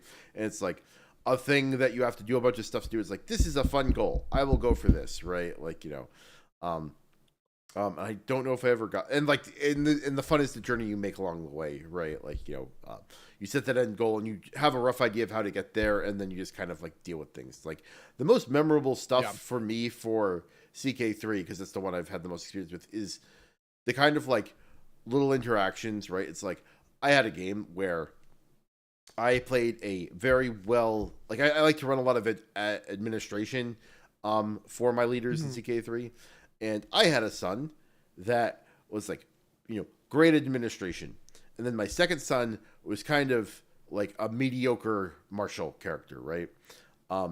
And as is always happens, the first son dies for some reason, and so my fail son ends up inheriting the kingdom, and it's like, okay, how do I go from here? And his son is actually a great administrator, and it's mostly him, like my fail son, maintaining the course and not fucking any things up too bad until he can like pass it on to his son, who can actually continue the project and move it forward. And it was a relatively successful game, right? Like end up not didn't lose anything in the changeover, and he held the kingdom together and built enough infrastructure such that his son could like really like launch the kingdom into its new stage. And that was, I think, just about like like the grandfather unified Ireland, and the plans to push into England got put on hold. Although not as much as you'd think, because even though he was a mediocre marshal, he was a martial character. And then it sets up his grandson to really make the push into England and expand the Kingdom of Ireland, into the main British Isles, and that kind of thing. So that was also my favorite run of CK3. Is I made a kind of like Irish warlord playthrough where I ended up like usurping. I was a minor vassal. Somebody else formed the Kingdom of Ireland, and I was a vassal. But I eventually like declared civil war and killed him, then took the crown for myself. And then we went into, I actually took over most of, not Wales, what's below Wales? Cornwallis, I guess. Well, it's part of Wales, right? Like Wales is like is like south of Wales. Wales is like, and then there's like the long thin piece to south of Wales. Southampton's here. I think Cornwallis is on the end. Is that Wessex, maybe? I don't know my British geography well enough. Essex is on the east side. Wessex is on the... No, it's Sussex, actually, is what it is. So I took the Kingdom of Sussex, and I was on the way to... take over all of England, and then my king died. And I hadn't really set my inheritance correctly, so I ended up subdividing all of my conquests, and I basically gave my heir Sussex, and so I had these incredibly rebellious recently conquered lands that I was playing from, and my home base that I had built up in preparation for all of this was under his asshole brother, and I was like, ugh, and I quit. Yeah, that's but like I think like CK3, I think more than any of the games, is about just kind of like, well, this is the hand I've been dealt, let's deal with it and move forward. Whereas I think the EUs are a little bit more built up, like, because you're playing characters in CK3, and the European Universals, you're playing like the spirit of a nation, Yeah, that's definitely true. It's also the kind of thing where it's like, I don't like cheese in a sort of like, this is something that turns me off in a way that I see some of the like YouTube kind of folks doing. Yeah, exactly. Yeah. Right. Like they will do things where they will like, well, I'm going to downgrade my hereditary monarchy to a feudal tribal kingdom because it grants this obscure modifier that I'm going to abuse the hell out of to do whatever. And I just never want to do that kind of stuff. Like the game clearly sort of states that like a feudal kingdom is better than a tribal whatever. And you ought to push for one instead of like you ought to move from one to another basically. And so the idea that I'm going to like downgrade, like even with EU5, I was looking at Steel stuff and they were like, the first thing that you want to do is you want to change from aristocratic monarchy to autocracy or something because of these modifiers. And I was just like, man, I don't fucking shut the fuck up. I hate that. Like I'm down to do stuff like repeal certain laws that I think are useful or like push for certain laws. Like obviously if I had known that I was fucking myself with the way the inheritance would have worked, I would have just given my good son better sort of like I would have made him a better vassal basically. But one of the things that I see in CK3 runs is they all kind of boil down to like, what's the fastest way I can get primogeniture and just leave everything to, and at that point you're just playing like the spirit of the nation, right? Like because you never have to deal with kind of these succession crises. Yeah. No, I mean the key there is that like, like the way that usually ends up for me is that like I'm trying to get to a point where my top title is like indivisible. And so it goes to my primary heir, and then like you have to deal with like, maybe your brother is like incompetent and is managing his his duchies wrong, and that's terrible. And maybe he gets mad at you and tries to rebel. But that at least keeps the continuity there. Although I have been in situations where, like, well, I guess we're divided and I got to go kick my brother's ass to take back the stuff that's mine, right? That kind of thing. Yeah. I also think part of it is that like, it's funny, the military stuff also never really connected for me. The military stuff, all I ever see is, does it predict I will win the battle or does it predict I will lose the battle? Do I have 50,000 units and he has 15,000? Great. Cool. Let's fight, right? This is part of what's fucking me up about like me fighting Morocco in the deserts of Morocco. I just don't have a good understanding of battle mechanics, and I never really had a good, or EU5's battle mechanics, and I never really had a good understanding of EU4's battle mechanics. So all I really find myself doing is trying to bait the AI into fighting me on mountains, because defenders get a +3 advantage in mountains, which seems really good. I literally turned on the tactical map mode and I just moused over the red portion. There's some that are green, there's some that are red, and I saw on the red ones it's like attackers get a -3 disadvantage to initiative in this province. It's like, great, I'm going to post 7,000 troops there and I'm going to dare him to walk into this wall, right? And that's about as far as I have understood like the tactics and strategy. Whereas with something like Total War, I have an incredibly specific understanding of the way that not only you walk around the maps, but like in Total War, honestly, so much of the fun of that game is walking up to a 40s doom stack and figuring out a way to beat them when all you have are like 6 archers, a caster, and 8 level 1 spearmen, right? Like that's part of what makes the fun of that kind of game. Yeah, that makes perfect sense to me. And CK3 has more, I think it's more advanced than CK2, and it's also like, a little bit more legible, but it is kind of like at the end of the day, it's mostly about numbers with some like stuff on the edges. It seems like EU5 has a lot more kind of like, these are your levies, these are your professional soldiers, and there's actually like a stark kind of quality difference that like you can make real decisions there. Although it's still kind of like top level armies clashing as opposed to like tactical, which is what Total War gives you. Yeah, it's also, I learned a lot about it for not EU, for Hearts of Iron. Hearts of Iron's combat system, I have a pretty good understanding. Like, soft attack is what it means to shoot with rifles, and hard attack is what do you have that's armor piercing, right? So like hard attack is, can you stand up to tanks, and soft attack is, can you mow down sort of like chaff. And one of the most important things is combat width. It actually kind of defines like how many of your units can you put in a battle line kind of together to like fully press on kind of an enemy. So I eventually did learn it for other, for other Paradox games, but basically all of these games are kind of like asking you to memorize like incredibly esoteric versions of Wikipedia, it feels like. Not even Wikipedia, right? Because it's about nothing. These are skills that never translate to anywhere. And so I'm definitely gonna go. I'm definitely gonna go hard. I'm absolutely gonna see what exploration is gonna be like. God damn, if I don't colonize fucking New Jersey, okay? Because I love colonizing. I don't know why. I really love colonizing New Jersey and New York City. But we'll see. We'll see if it gets the hooks in me. The one thing I will say is they have very, very effectively solved the mana problem that I think has just always been at the backbone of issues with these Paradox Grand Strategy games. Is just we talked about this with Imperator. I never went back to Imperator, which I do understand is a better game now. But like when it came out, we both kind of complained about the idea that really you're just kind of sitting there and waiting for like a mana to tick up. Yeah. Yeah. Okay. On my side of things, besides those things, I put like a couple hours into this dumb little $5 game called Be My Horde, which is it's like call it like a Vampire Survivors like, which I hate the genreification of things, but it's like, you're a necromancer and you raise dead things and they fight things and you try to survive for like half an hour and beat a boss, right? Like it's very Vampire Survivors, like with a little bit of a twist on it.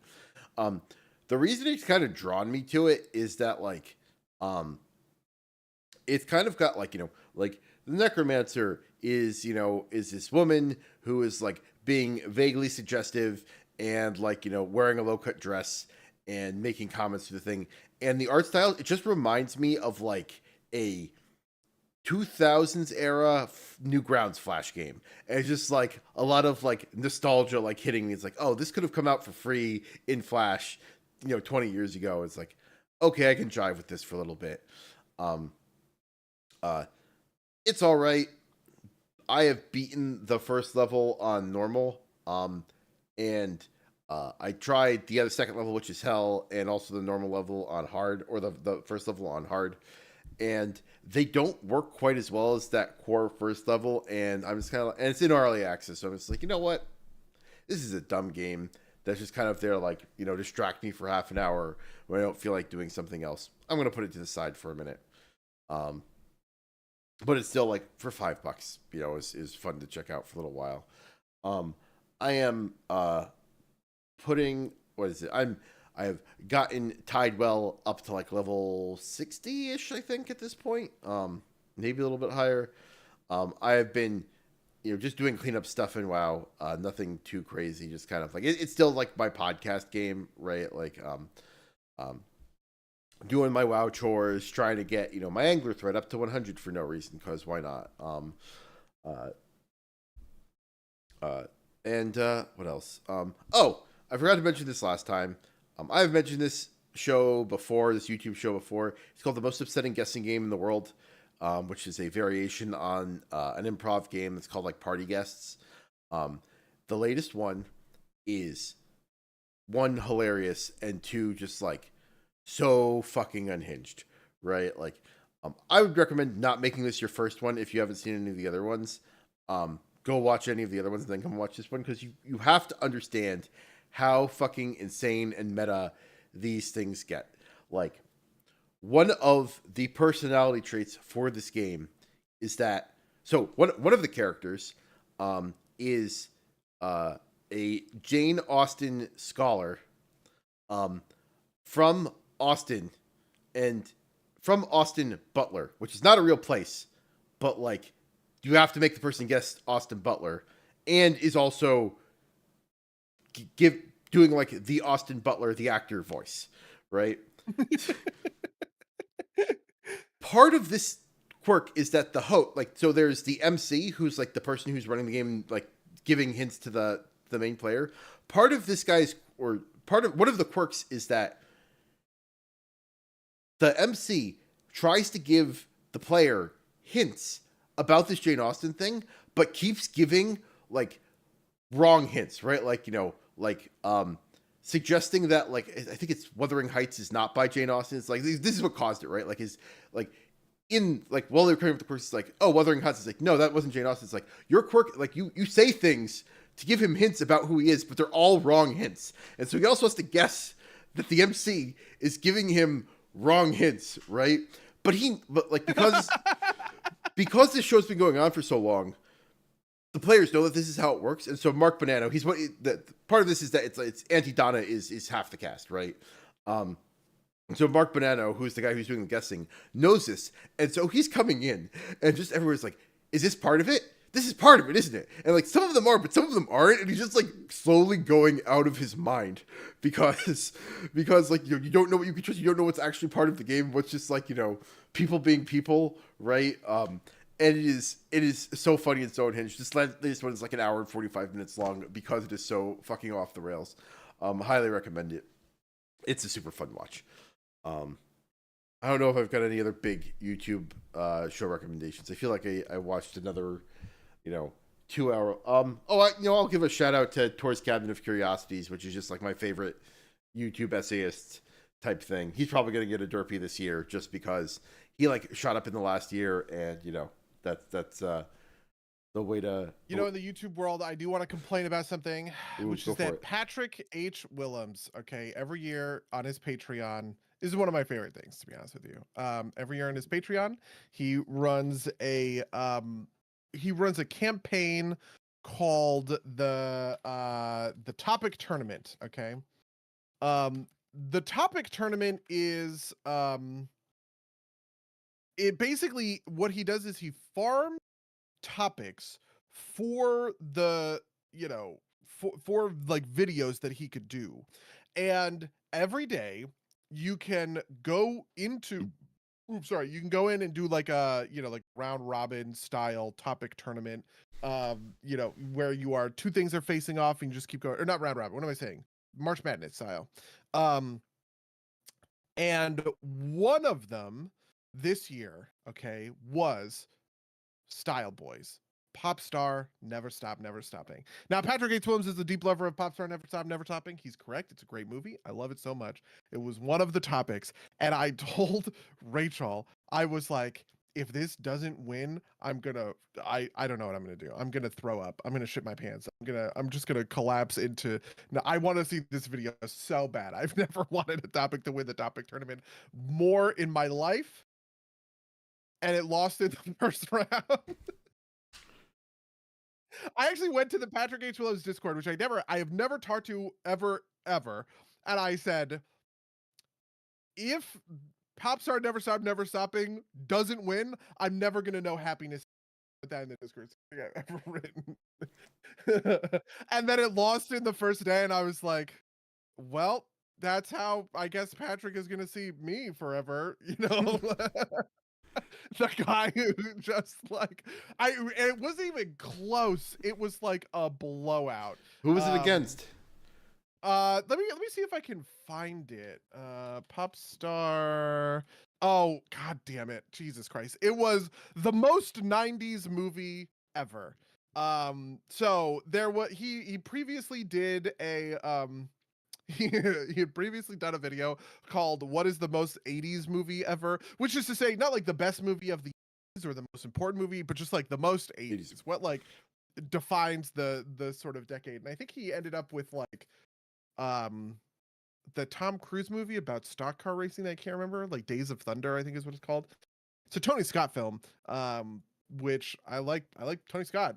And then the other one is Why Style Boys for Life, because that's what they call themselves in Popstar Never Stop, Never Stopping. He said the most 90s video is I've always planned on making, but the time made, so I've always been hesitant to commit to it. Maybe now's the time. And Popstar Never Stop, Never Stopping is just one of my favorite movies of the decade, an underseen comedy masterpiece with an all-time great soundtrack. I would just love to talk about it, and I think it lost by like double digits. It was not close. It lost 65-35. It was not fucking close. So heartbreaking results, I guess. The most 90s movie ever. I don't even think can I see the like where's the end of the bracket? Yeah, the most 90s movie ever then went against movies about movies making movies about movies or about making movies, and the most New York movie. It would eventually lose to music video directors, which is the eventual winner. And then on the other side of the bracket, was the decline of comedy movies. So yeah, anyway, that's it. I'm depressed. I'm gonna watch Night of the Coconut for real and finally catch up on Patrick H. Willems, that he's been my favorite YouTuber for a time, but I actually haven't seen anything of his since 2021 just because I haven't sat down and watched the feature film that he made. I am similarly behind on Max Landis's Kryptonian epic stuff. Just because like those videos are all 3 hours long, and it's like, oh, I need to watch like the one that's like 3 years old to catch up with everything. Yeah. Although he did recently put out a pitch for, I sent this to you. I don't know if you saw it. You sent this to me. It's Yep. called like what is the? I think it's called Slow. Yeah, Slow. It is a pitch for a video about a relatively high functioning Down syndrome person who goes out into like to have like a heartfelt conversation with his father. I will put a link in the description so you could go read it. It sounds compelling, right? Like, this is like Max Landis at his best doing a 5-minute pitch, right? Like I like the Kryptonian epic stuff, but like I will watch some of them and be like, this needs an editor, right? Like, there are like things here that don't quite work because you've done the full treatment, he's done this full Kryptonian epic thing out of his own head. I doubt he has an editor, and it's not like it's actually getting made into a movie, right? He doesn't go through any sets of revisions, but like he is so good at these like 5-minute pitches for, these compelling thought lines that I always have fun when I go and see them. Apparently the Slow pitch went viral on like TikTok. So there's that. Good for him, I guess. Yeah. I still watch Max Landis in 2025. Yeah, you are. You know what? My dislike of cancel culture, which obviously comes from ContraPoints, whose videos I've watched, I've been chewing through. Have I ever told you about the big one? Do you know about this? It sounds vaguely familiar, but I do not remember. I have a playlist on YouTube. Hold on, let me see what the actual is this like your all times greatest? Yeah, exactly. I have a playlist on YouTube that I call the big one, which is specifically every video that I like to watch. There are, as of this recording, there are 687 total videos on the big one, many of which are several hours long. Many of them are also like 2-minute, half hour kind of like videos, sort of all the rest of it. But it is truly an epic that is a collection of just all of my favorite YouTube videos. I actually haven't updated it in a while, and I probably need to go back to it and add a bunch of recent stuff because I haven't been all that great about adding new stuff to the big one. But I have been chewing through the big one, and I am down to the last 3 videos. And so I don't know. I'm gonna throw a little party for myself. After watching, what is it, 500 hours of content or something. I wonder if I could is there a way that I could see how many hours it would take me to watch all 600 of these videos? If there is, I don't know. Link to hold on. If you know what, maybe I can make if you click on one, the auto player in the lower right might have a total time on it.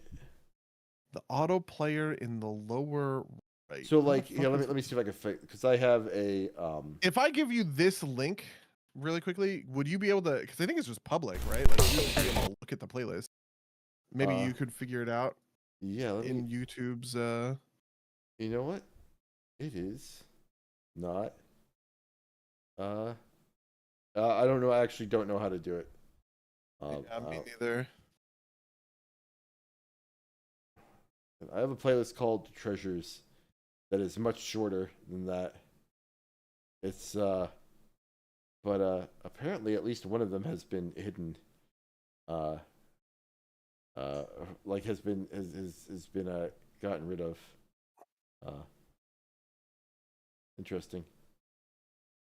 One of them is, was there a secret coup in North Korea by Tor's Captain of Curiosities? The other one, relatedly, is the episode of Best of the Worst with Max Landis that they unlisted after Max Landis got canceled.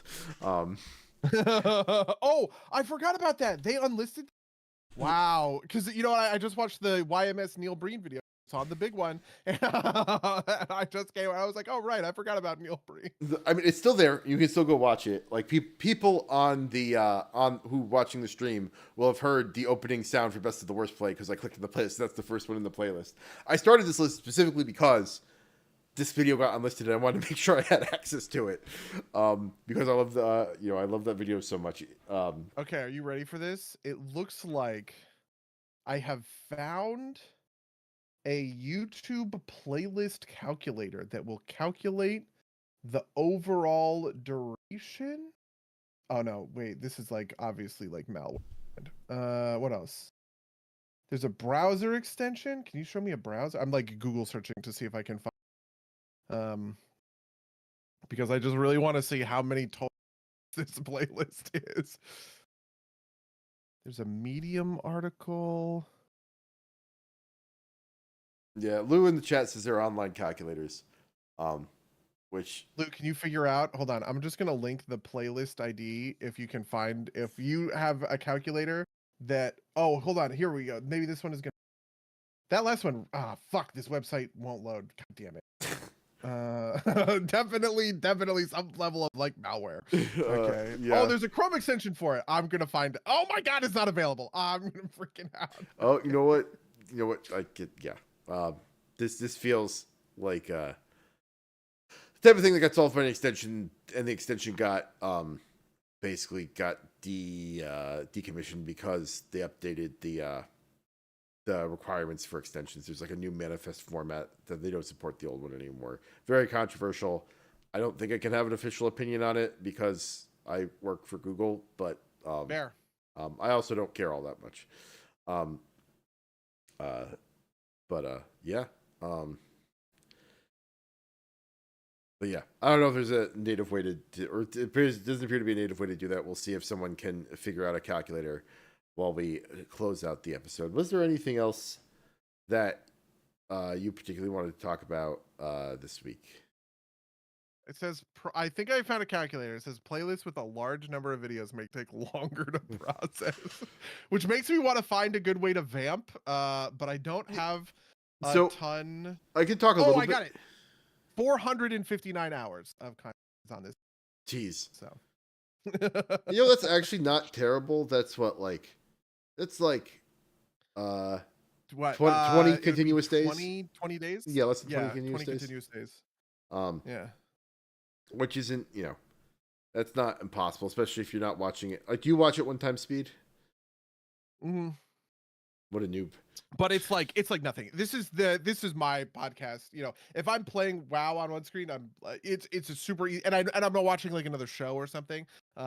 It's the kind of thing that you can put on, and I've been using it recently because I was watching something I can't even remember, and I had never seen it before, and I just ended up I was too focused on it. When I played Battlegrounds, when I played Hearthstone Battlegrounds, what I really want is something that I can pay attention to for a minute or a minute and a half, and then not focus on for 30 seconds and completely lose my place, and then come back to it and understand. And because I've already seen all of these videos before, it's perfect for that. Because that's how Battlegrounds work, right? Battlegrounds, you have 2 minutes to like do all of your actions, and I already kind of know what my actions are like. So a lot of time you just end up with like a kind of dead time. And when I'm in that position, I just you look to your other screen, you just kind of like hang out, that kind of thing. So yeah. No, fair enough. 20 continuous days. That's wild, but real. The only other thing I could talk about really is Great British Bake Off season ended. The last episode dropped on Friday. I'm not going to spoil because I know at least one listener. I know Lou watches. I don't know if she's caught up or not. But I thought it was an all right ending. Nothing super crazy or unexpected. And I also know that some listeners at home watch. So, friend of the cast, Abu Gaber, who might actually be watching it ahead of us because he's in Europe, where presumably it comes out natively. Lou says predictable result. I agree. This was one of those seasons where like the Well, I'll have to ask you Lou, who was your favorite? I guess this isn't uh, uh too much of a spoiler. My favorite lost in the semifinal. Um, so I was disappointed by that. It was kind of deserved. Like I didn't feel like any of the decisions this time around were unfair. I know there was maybe some controversy a little bit early on. Um, you know what? Honestly, those were my two too, Lou. So we're simpatico here. Um, uh, uh, I'm intentionally being vague that way audio listeners don't know who we're talking about, just in case they want to go watch if they're not caught up with the season. Um, but it was a pretty good season.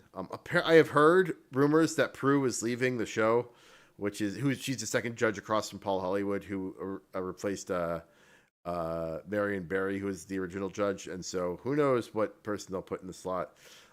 But I have felt that as the seasons have gone on, they've gotten more and more uh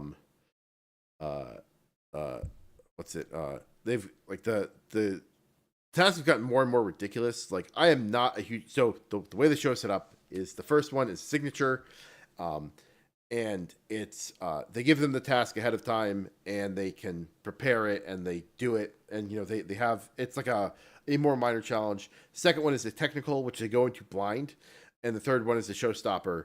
And I have found that the showstoppers have gotten more and more ridiculous, and the technicals, they thrive a lot on kind of like not giving full instructions on how to do it. Like they'll be like, make this, and they'll give some instruction but not total. And I feel like sometimes they veer too much into do you happen to know this already or not, right? Like and like I get that some of it's supposed to be like bake the bread, right? Like and it's like you're supposed to know enough as a baker to be able to do this, but some of them are just kind of like you'll have people be like, I've never heard of this dessert, right? Like, and it just says make the thing, right? Like, how are you supposed to fucking deal with that, right? That kind of thing. And so they're not my favorite, but it's I felt it was better this season than it has been previously. I think when it happened, we talked about the Mexican food week, which was fucking a disaster. Um,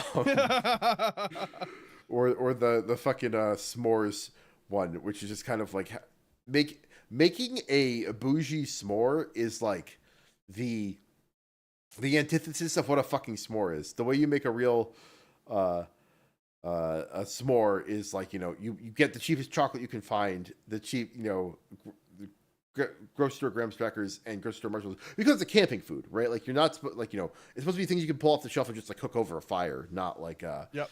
a thing. But Lou Chess has never tried been claimed to not have ever heard of a very basic dessert, was insane. Yeah, I think I agree with that, but like What the fuck is a Genoese sponge? It's a type of cake. So this is a type of thing where like I learned a bunch of this stuff from Bake Off, and part of it's just kind of like they use different terminology, right? Like okay. So like I would know this as like a bunt cake or something. No, a Genoese sponge is a thing you should know by its name, but it's a type of really? cake. Yeah. Oh, okay. You should know this as by its name if like you cared enough about baking to they differentiate. To compete at the Great British Bake Off. I get that for sure. Or like just like like what buttercream is, right? Do you know the difference between like a Swiss buttercream and an American buttercream and like like an Italian buttercream, right? Like, and I off the top of my head don't know these things, but they're the type of thing I can go look up. But like if you are a competitor on the Bake Off, you have to know these kinds of things, right? But also there's just some things that are like very cultural. Like they'll be like the famous British dessert, like a school cake, and it's like what the fuck is this? And it's just like a sheet cake that they like serve with custard because they're fucking British. Or like they managed to put some beans on toast in there somewhere. No, but like there's a bunch of Britishisms, and occasionally they'll be like the classic blah blah blah. This is like a classic British dessert enjoyed by British people everywhere. It's just kind of like la la la la. They have to go Google it to figure out what the fuck this is, and some of it's also like they it's a cake that uses egg whites for leavening instead of baking soda or powder, is what a Genoese sponge is. Okay. Like, I don't know that off the top of my head, but like, I will go look I up don't know these what things. leavening is, so this is really Oh, outside of my really? expertise. You don't know? So, I don't know that I've ever baked anything except for like a pound cake a but, couple of times. well, pound cake is unleavened, right? Like all the leavening is from the air that you beat into the butter and the sugar. Um, Sure. but buddy, I do you know believe the you. story of I still Plasso? don't know Buddy, it do you know why matzah is flat? They cooked it on their backs, right? No, Isn't that the it whole doesn't have any thing? leavening agent, right? Like, What the leavening, fuck? I don't know leavening what is the leavening thing is. This is that like gives. saying it doesn't have any blah blah blah agent. Because It's sure, the thing that great, gives it I rise, agree. right? Like, it's the thing that gives it Okay, rise. I understand that. Yeah, I Yeah. just didn't know the term. This is like the difference between like crepes and pancakes, right? Crepes don't have a leavening agent. They don't have baking powder. Yes, baking yeah, soda, exactly, like exactly. Okay. Yeah, yeah. And so like baking powder and baking soda are chemical leavening, right? Yeah, this makes sense to me. I have never heard the term leavening before, so it is entire. I mean, obviously, I am not a. Yeah. Lou in the chat says makes it fluffy. That is the simplest way to put it. But like previous to commonly available chemical leaveners, it was all mechanical leavening, which is like beating egg whites, such that they have volume to hold fluff. Yeah, or like pound cake is pretty dense because its only leavening is like the air that you beat into the sugar and the butter. As you don't, yeah. So, you know, some derps talk about baking. You know, we'll have to have Lou on at some point to do a baking show, like maybe one of of our April Fool's episodes. Mango and Lou teach buddy baking. That would. Baking is interesting. It's all, you know, like there are some aspects of cooking that I have deep and important opinions on, and I would say that I'm right. Like, you know, charcoal grilling is better than gas grilling, that kind of stuff or whatever. But just baking is something I've never, you know, like I said, it's like a couple of pound cakes a couple of times. That's maybe it. I don't know that I've ever really done any other baking besides that. And even then, it wasn't even really me. Something that me and my girl at the time were just like doing to participate in a potluck, and she said she wanted to make pound cake, and I said okay, and she told me to get stuff, and I did. You know what I mean? Like I wasn't actually really paying attention or caring about it. Pound cake is pretty well known. It's like is one of the simplest. Yeah, it's because it's supposed to. I mean, it's not actually a pound of flour, a pound of butter, a pound of whatever. But that is the. It's a ratio of 1 to 1 to 1, and it used to be a pound back when, like, you know, you made a cake for like 72 people as opposed to like 3, right? Yeah. But yeah, yeah.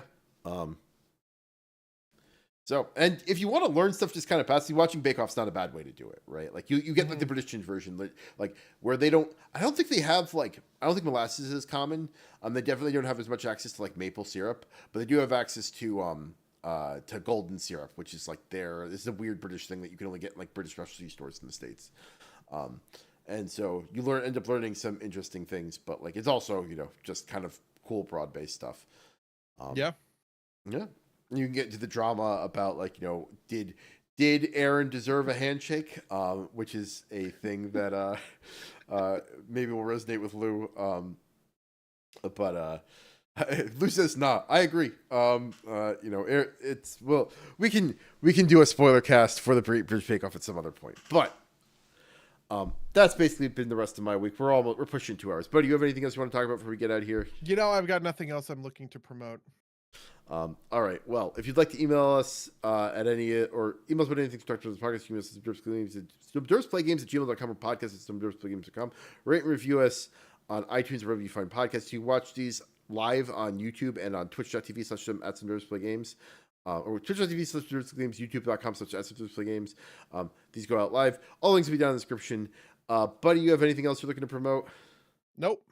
All right. Well, in that case, I'm going to say until next time, dear listeners. Until next time, loyal listeners.